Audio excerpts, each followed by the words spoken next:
So we had a question on 2227 as well. 2227 is another synthesis problem. We start out with nitric acid, concentrated nitric acid. Sometimes we put it in the presence of sulfuric acid. I think in this case the problem doesn't actually indicate that. The nitric acid will be able to form a strong electrophile and add on to the aromatic ring. So we end up with the aromatic with a nitro group and NO2 on it. The next set of conditions that convert A to B are reducing conditions, specifically for reducing the nitro group to an amine on an aromatic. So we'll end up with the same aromatic, but instead of an NO2, we'll have an NH2 group. Technically, if we have Fe and HCl, we probably will have this in the protonated form, but since we're putting in HCl again, we'll end up not having to separate out the protonated form. We can just react that directly.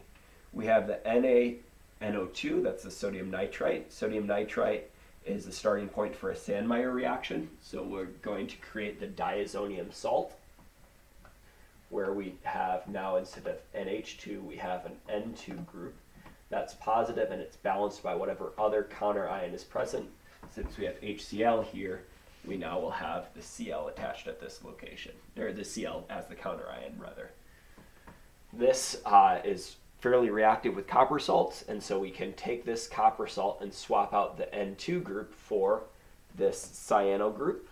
And then we end up with the aromatic and then the cyanide attached.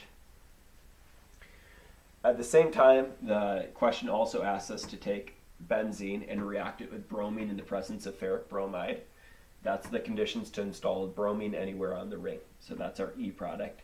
We can react with metallic magnesium to create a Grignard, and then react that Grignard with this nitrile. When those react together, we first form the imine, and then when we work up an acid, that imine gets converted into the ketone in this case. Just in case you can't see that very well. So that's the ketone. The ketone can react with sodium borohydride and ethanol. That's reducing conditions and reduces the ketone to an alcohol. That's product G, this with an alcohol instead of the ketone. For space reasons, I didn't draw that out. Once that alcohol is produced, then we have sodium hydride can react with that and make the alkoxide, so make an O-. And then that alkoxide can react with this through an SN2 reaction, kicking out the bromine. And so this is the CH2, and then the C6H5 is this aromatic ring that gets kicked out, or gets bound onto this oxygen as the oxygen kicks out this bromine, for this being our final product.